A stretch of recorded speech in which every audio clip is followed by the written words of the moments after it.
The unprecedented step of removing its highest level data security tool from customers in the UK. Now, viewers might remember in the last couple of weeks we covered this story after the UK government demanded access to user data, and we explained that possibly it would lead to Apple taking this step of moving its highest level data security tool.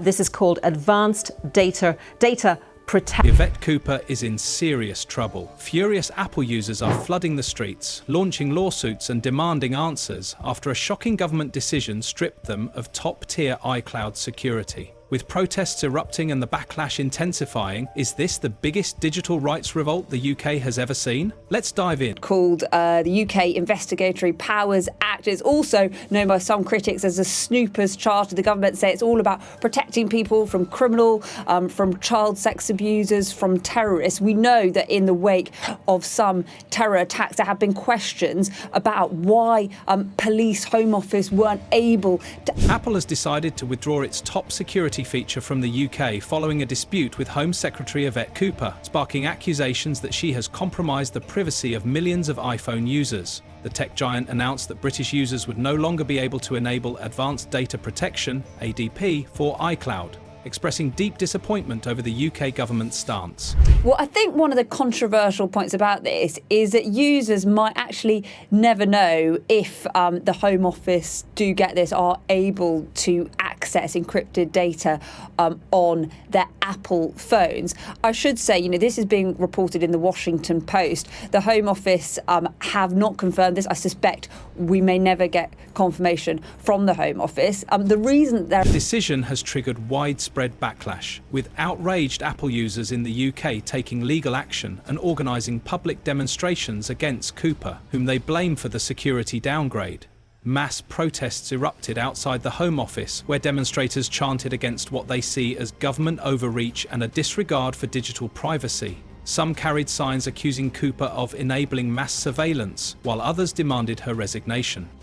Legal experts have confirmed that multiple class action lawsuits are already in progress, with plaintiffs arguing that the Home Secretary's actions have unlawfully deprived them of essential cybersecurity protections. The controversy stems from a secret technical capability notice issued by the Home Office, which required Apple to weaken its encryption under surveillance laws. In response, Apple reiterated its firm opposition to creating any form of backdoor access, emphasizing that strong security measures are now more critical than ever. It's an unfortunate day for privacy here, guys. Apple pulls end-to-end encryption in the UK, spurning backdoors for government spying. What's going on here is recently the UK has demanded that Apple create a backdoor that would allow government officials globally to spy on encrypted data.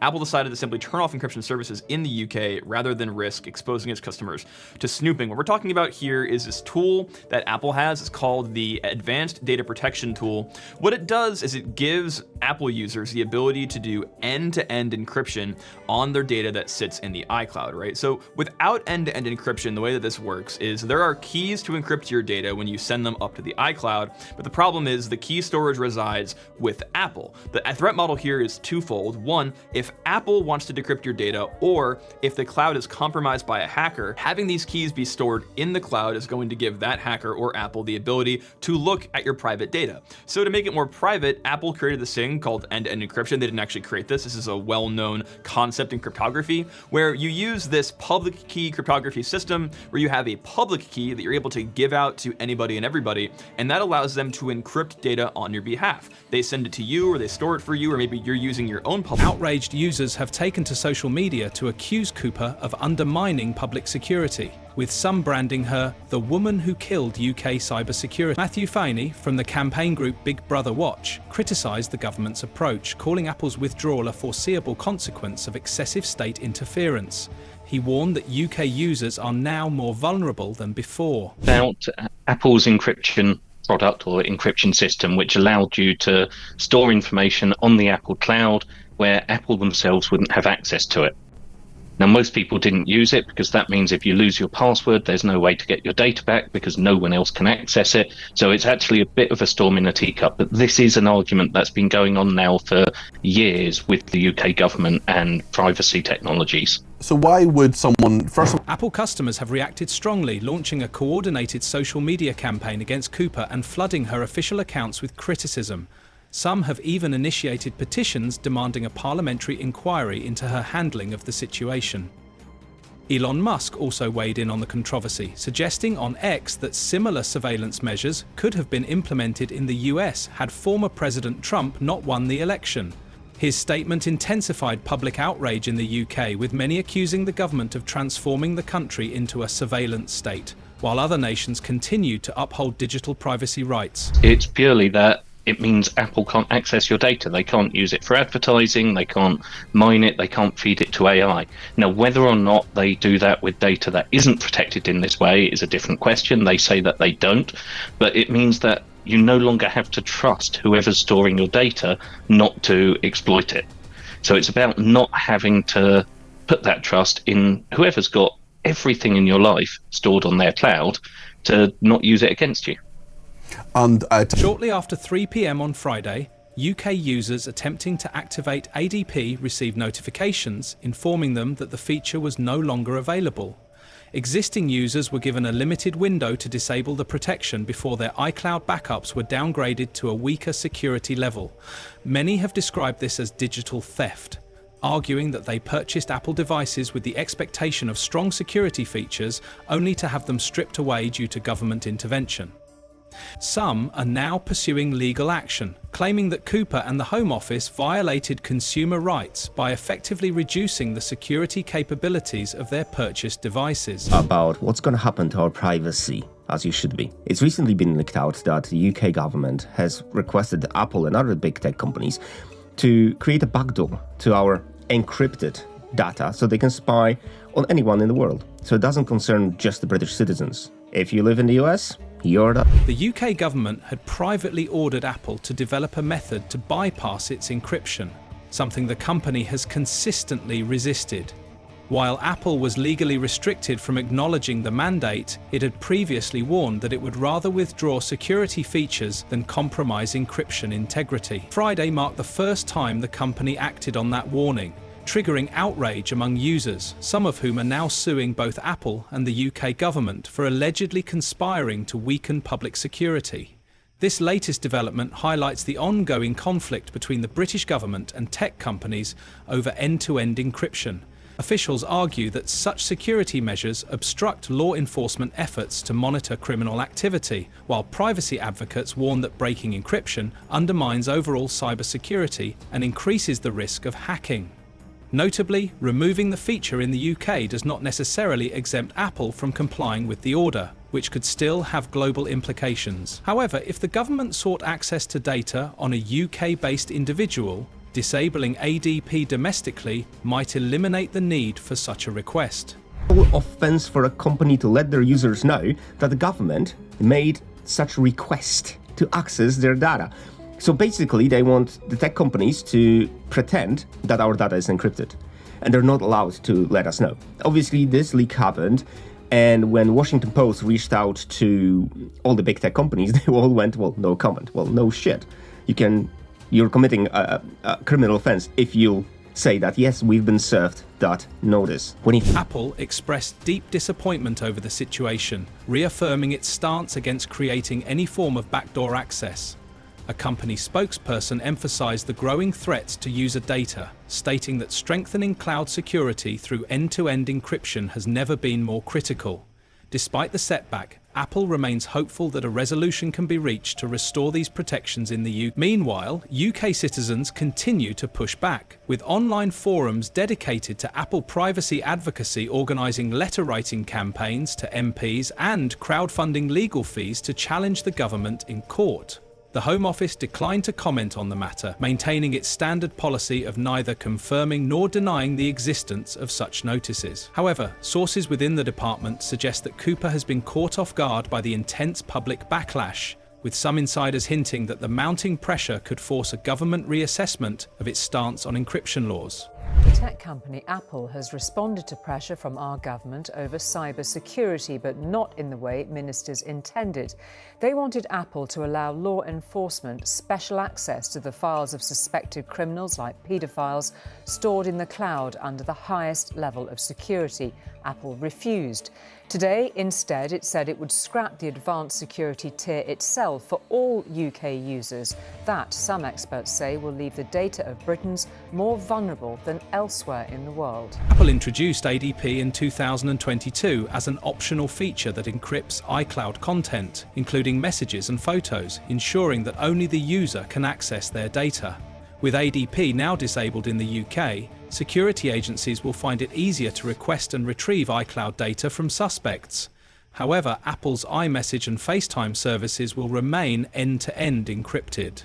Legal analysts argue that this partial security downgrade satisfies neither side. Privacy advocates warn that it exposes innocent users to unwarranted surveillance, while law enforcement officials claim that criminals will still find ways to hide their communications.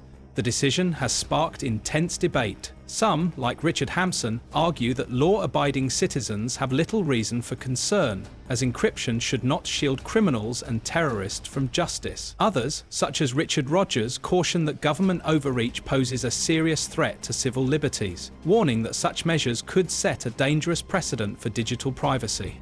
For UK privacy and security, Apple have done effectively the only thing they could do on being asked by the UK government to undermine encryption, which is to disable it for backups across the whole UK. Information such as photos, notes and internet bookmarks can be stored on the cloud. Apple's advanced data protection uses a tool called end-to-end encryption to protect people's data. It essentially locks it away and only the owner has the key to access it. The government has reportedly asked for the ability to get access to people's files through a back door. Apple have apparently said no and instead removed the padlock altogether. Several civil rights groups have backed the lawsuits against Yvette Cooper, warning that this decision sets a dangerous precedent for government control over digital privacy. Stuart Scott noted that existing UK laws already compel individuals to unlock devices and provide passwords when required. He questioned whether criminals actually relied on cloud storage for incriminating evidence, suggesting they would have already adopted alternative methods to hide illicit activities. Similarly, II Millet acknowledged the reasoning behind government intervention but cautioned that history has repeatedly shown how authorities can misuse such powers. Other commentators expressed skepticism over the government's handling of cybersecurity. The Hidden Observer bluntly criticised the Home Office's decision-making, while Sonia Gray mocked officials, implying they lacked the expertise to manage complex digital issues. Meanwhile, Jack Scott speculated that this move might be an emotional response against American tech companies, particularly following Elon Musk's public criticism of the UK government. By bad actors. And those we asked today outside the Apple store in London were quite concerned. You have everything on your iPhone, so that's quite scary. Should protect our data, protect our phones, protect all of our bank accounts. You know, that's not good. It's not. Concerns over practical implications also surfaced. Peter Grant questioned whether UK Apple users had alternative security measures, while Giles Ton wondered if enabling ADP outside Britain could bypass the restriction. Lively Leone responded that accessing encrypted iCloud data from within the UK would likely be blocked and could even lead to permanent data loss. The broader debate over digital privacy remains contentious. David Harris accused Apple of shielding criminals by refusing to comply with government directives, while Millet argued that Apple was merely protecting all users' privacy, emphasizing that criminals would inevitably find other ways to communicate securely. Adding a humorous touch to the debate, Lively Leone quipped that if she were a criminal, she'd rely on encrypted messages delivered by homing pigeons rather than corporate security features. As Britain navigates its evolving stance on online security, the long-term impact of this decision remains uncertain. Some fear it signals a wider erosion of privacy, while others see it as a necessary measure to bolster national security. What's clear is that Apple's removal of ADP in the UK has ignited a fierce debate that shows no signs of fading. Sensitive personal material.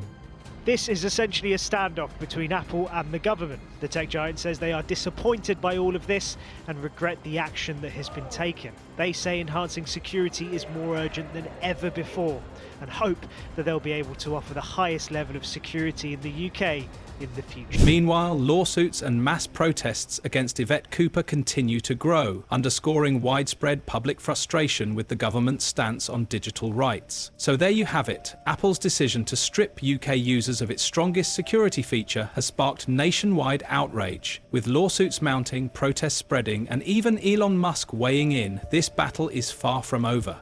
Is this a necessary move for national security or a worrying attack on digital privacy? As the backlash against Cooper escalates, will the UK government be forced to reconsider its position on encryption laws?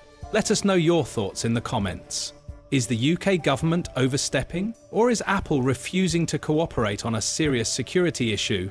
And don't forget to like, subscribe to stay updated on this unfolding controversy. See you in the next one.